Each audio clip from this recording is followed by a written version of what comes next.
Friday to those who celebrate. Amen. Amen, brother. And, and I like to say that every Friday is a good Friday. All right, so that's what it is for us. Okay, so happy Friday to you all.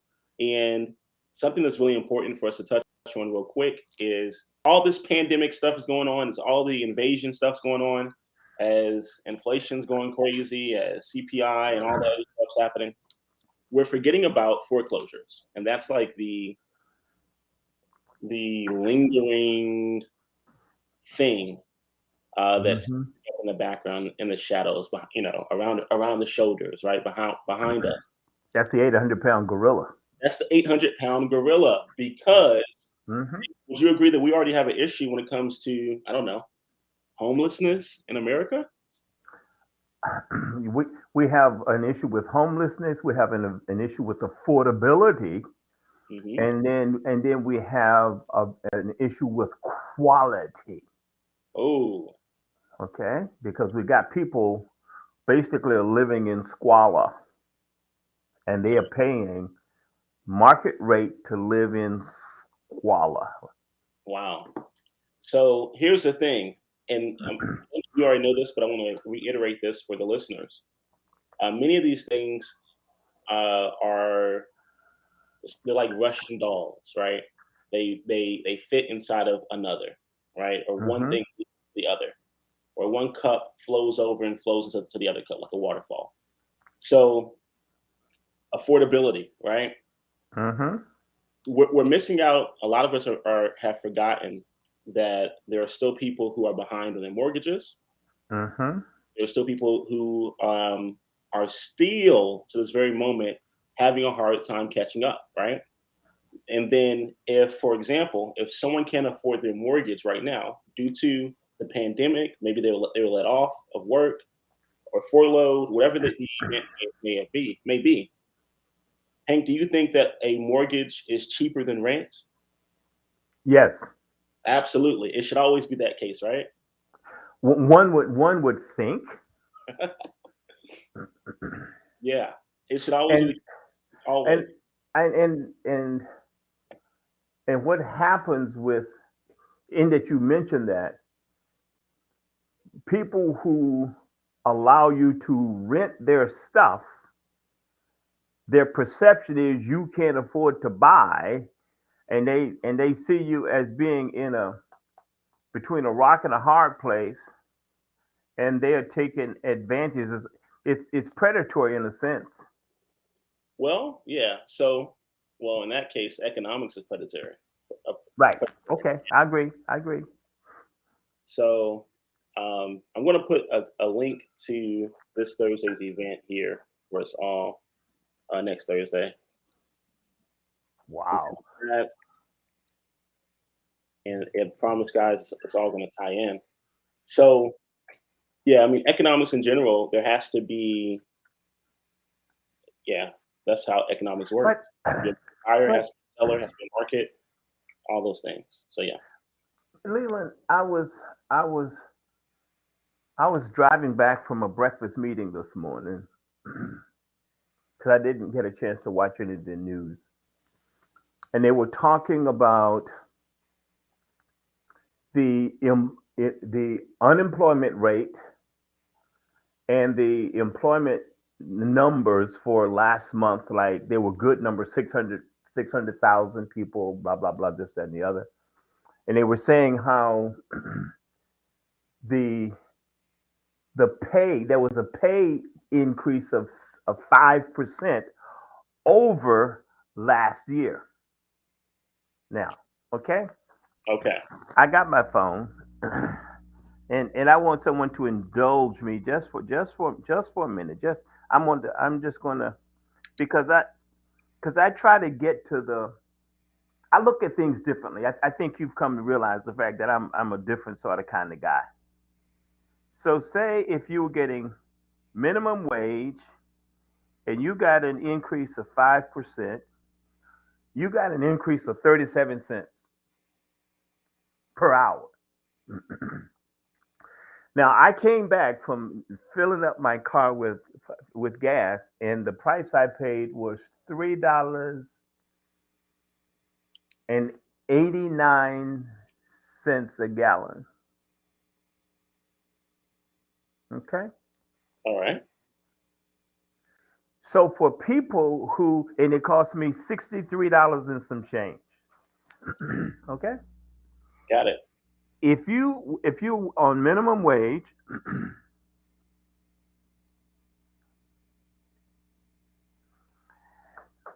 it would have taken you more than a day's wages at $7.35 an hour to fill my tank of gas today. Yeah. Now, there are those who go, "Oh man, that's too bad," Really? and they go like, "Well, I'm glad I'm not in that situation." But we know people, we got relatives who cannot fill their car with gas today. And I pulled up to the tank and I didn't even think about it. Affordability is going to continue to be an issue. Um, Mhm. Again, we're in a capitalist society. Therefore, whatever something's worth, people add their own value to create profit. So, and unfortunately, Mhm. uh, it's normally profit over ethics from what society Uh, has shown us. So, in other ethics, words, yeah, ethics. What, yeah. what's one would think that people are ethical. Well, again, ethics is based on perception Oh wow. because some people behave in a manner in which, hey, it's just business. Hey, Yeah, if but you, but John Maxwell says ethics is ethics. It's like Yoda telling Skywalker, do or do not. There's no try. And I think, and I understand what you're saying, but I'm looking at it in the sense that there are times that we use ethics as convenience.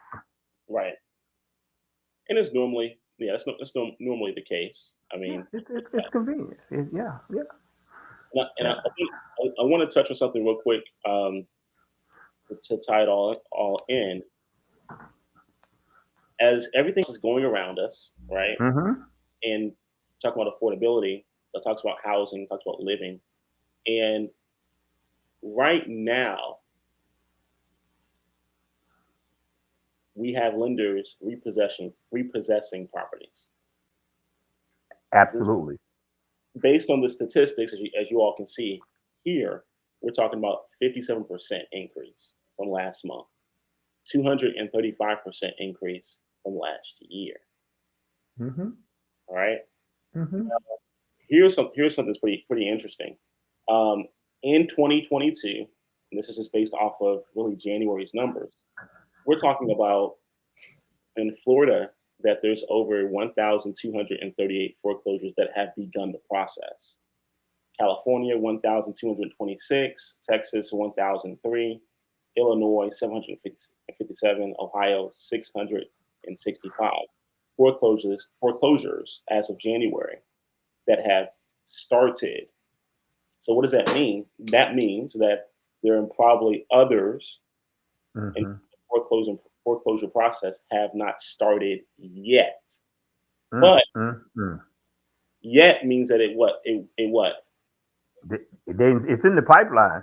It means that it will. It means They're that on it the precipice. Yep. absolutely. So um, there, everyone has three. We all have three options here. You now know about this. You know that it's going to happen, not when, not if, but you know that it is going to happen. Mm-hmm. So we Mm-hmm. all have three options. We have one option, which is to do nothing. We can just observe. You have Mm-hmm. the second option, which is you can uh, participate. You can participate in some stance. Or number three, you can choose to not help. You can honestly just choose not to help others. So you can always participate for yourself, or you can participate for others. Mm-hmm. Mm-hmm. And one of the things that we have coming up next Thursday at 7 p.m. Eastern Standard Time, it's a live Zoom event where we are actually going to show you all not just a process and how you can participate, but also Mm-hmm. how you can help others, get in front of their situation, show them, let them see how you can help them. And if Mm-hmm. it's a win-win, mutual beneficial relationship, you guys can sign agreements. You can help them get out of foreclosure, and then you can also, if you so choose, uh, use that as an avenue or a way for you to also build a portfolio for yourself. May I interject a second? Yes, sir. There are those who will listen to this, and the analogy, the comparison that I used was going to the store, a gas station, and just pulling up and filling my tank of gas and not even thinking about it. And I would say, well, I don't really care about the price of gas. I know it's going to go. I'm not concerned about it because I can afford to fill my tank. Hmm. So some people are going to be listening and say, I'm not being subjected to foreclosure. So why would this session next Thursday apply to me? And again, it may not apply to you, but you know somebody who it applies to, but you don't know that they need this information. Did I say that right? Absolutely, absolutely, absolutely. It would also be it's similar to whenever someone goes in an airplane, they fly commercial, and the stewardess is going through the entire presentation of, hey, if you get in the act, if something happens with turbulence and the mass drop down, here's what you should do, and by doing this, yada yada. Well, then someone says, Mm-hmm. "Well, the hell do I need to know about saving someone else's life?" Right? So I'm not Right. going to pay attention. And then, unfortunately, luck will have it that there's a situation in the air, midair, and let's just say that they panic, they freeze. And the only thing that saved them was the fact that there was a person beside them who was paying attention to the stewardess, and Oh they man, chose that's good. That's good. to put the air Yeah. supply around their nostrils, right? So yeah, Mm-hmm. you may not, any of us here may not be in a situation where a property is being foreclosed on. That's great, but you may know someone else, or better yet, Mm-hmm. you may have. Think about it. You may go to church with someone who has. You may have a Mm-hmm. relative that is going through that. You may have a neighbor, a next door neighbor, Mm-hmm. who could Mm-hmm. be going through that. Living in a big house. But here it is. What if? Because I think that's what we're going to be doing next week is what if? Absolutely. Okay. What if? Whatever. What So if?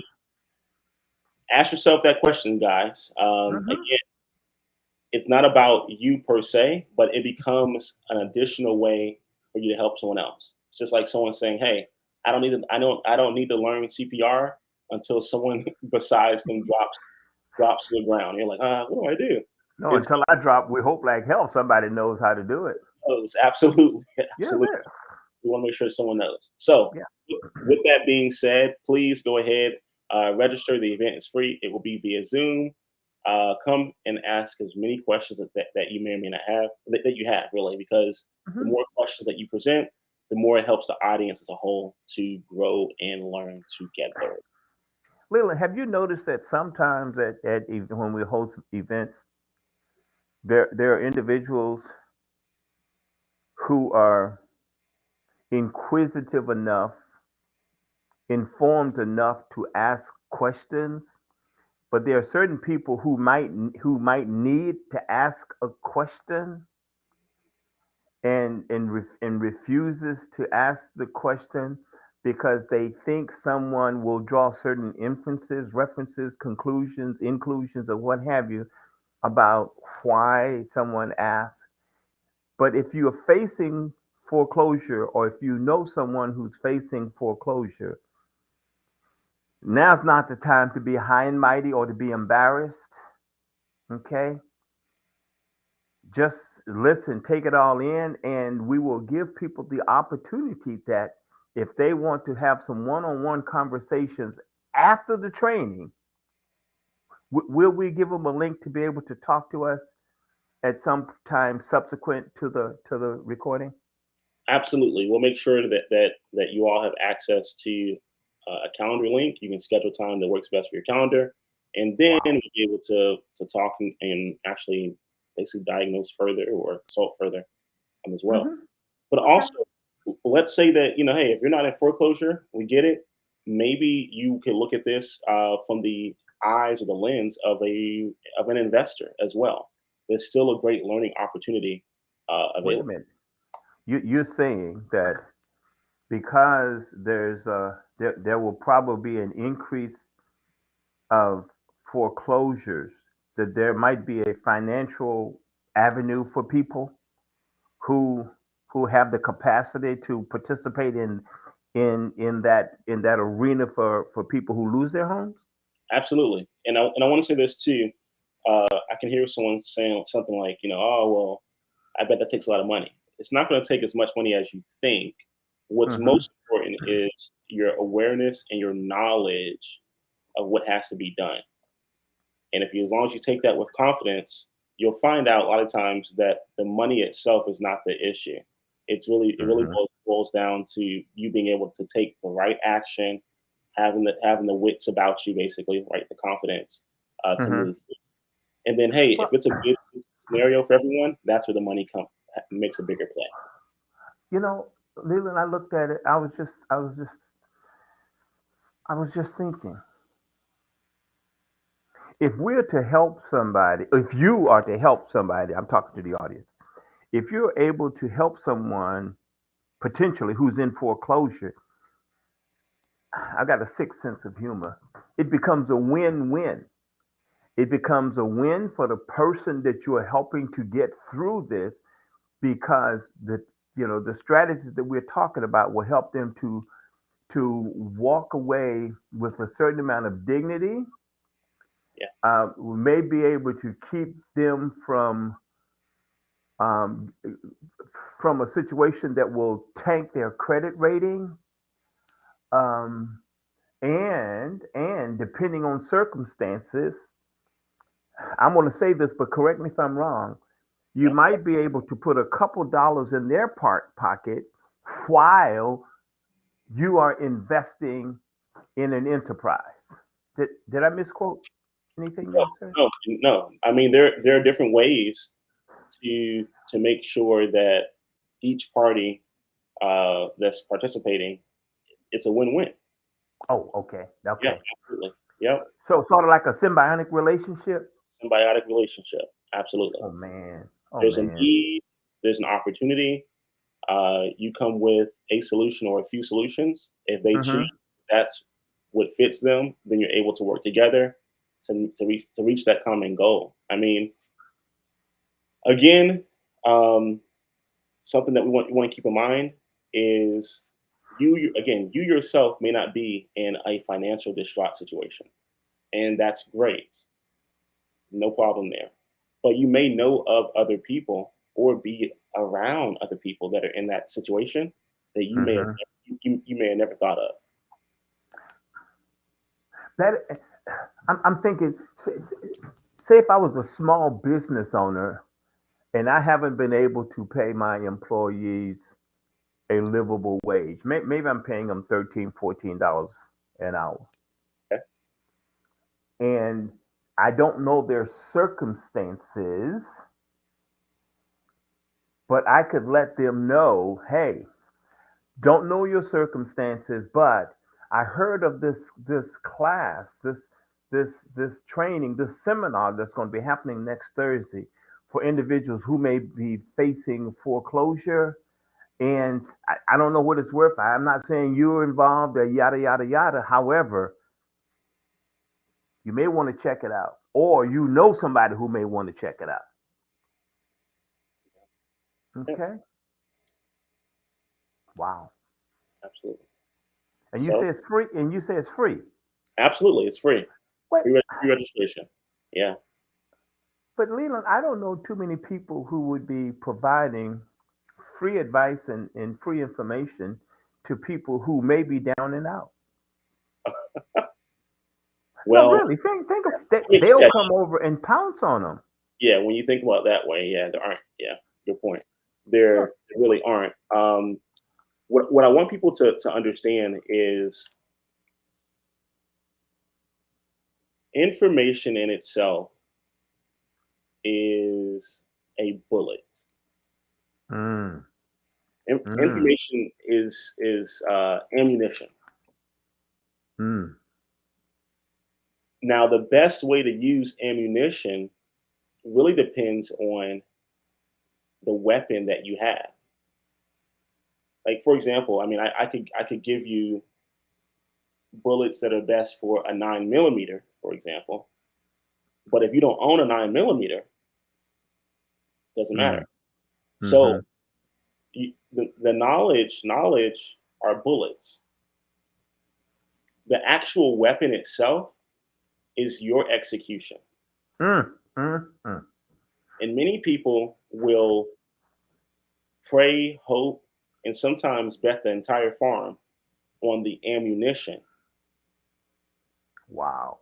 And when it's time to fight a war or a battle, all they have is a water gun. The ammunition and no weapon. Some of them have a weapon. It's just the wrong weapon. So Yes. they have ammunition, but then they have a Mm, water gun. mm, mm, mm. So the best way, and this is just in general, I mean, the best way to learn how to fire a weapon is to go to the range and to have someone who has a license or who has experience instruct you so you can model Mhm, behind them.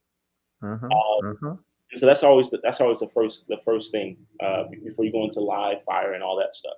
mhm. Long story short, to put a bow around it, information is great.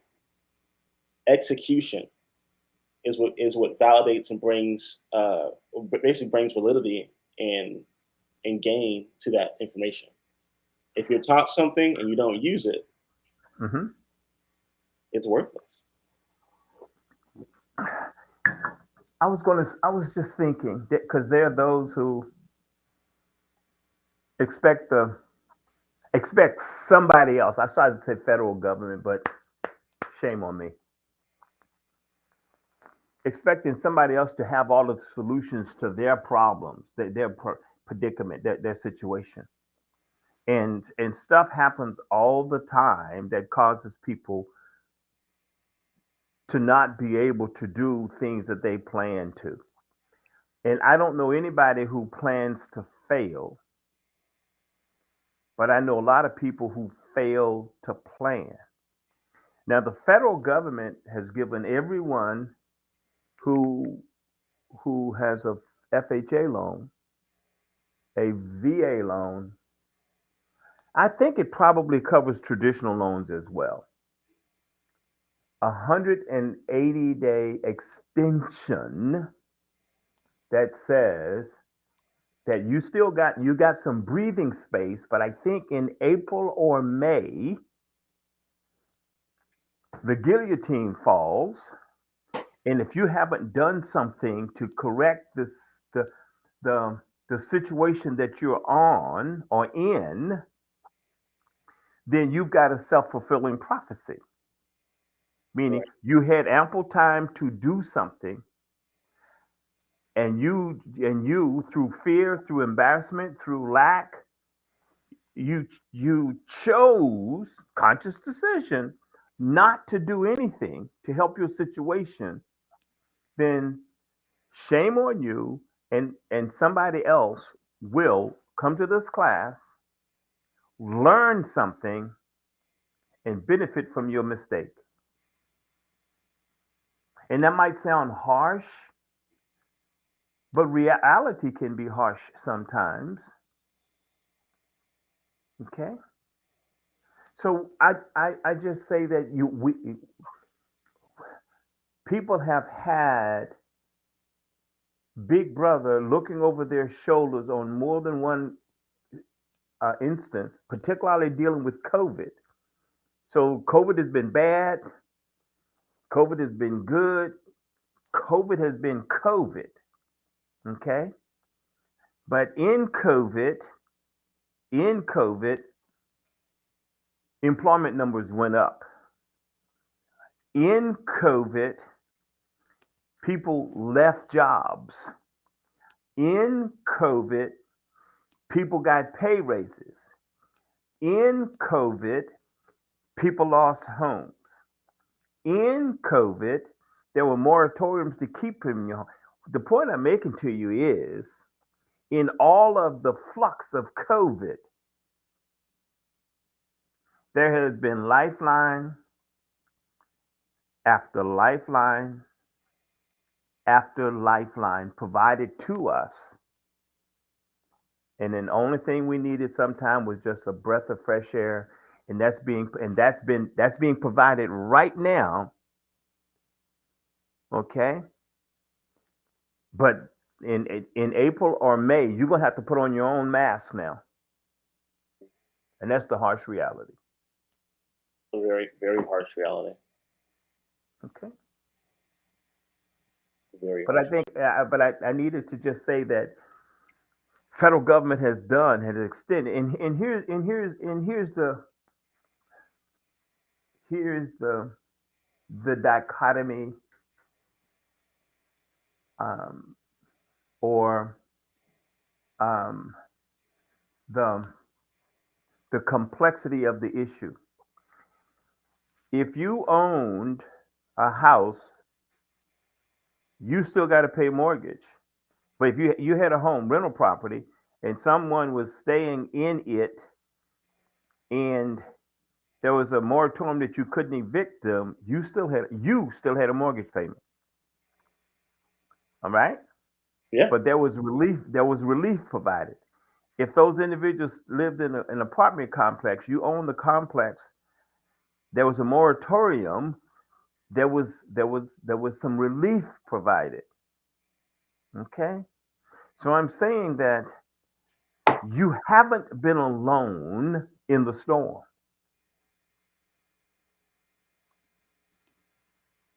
But now it's time for you to stand up and step up to your responsibilities. And if you're faced with a dilemma that you just need a little more time, there are solutions, but you have to ACTNOW.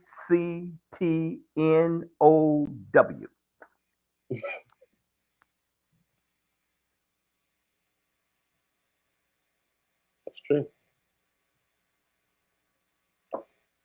Act now, guys. That's all. You. Yeah, that's right. You. That's all. Act now.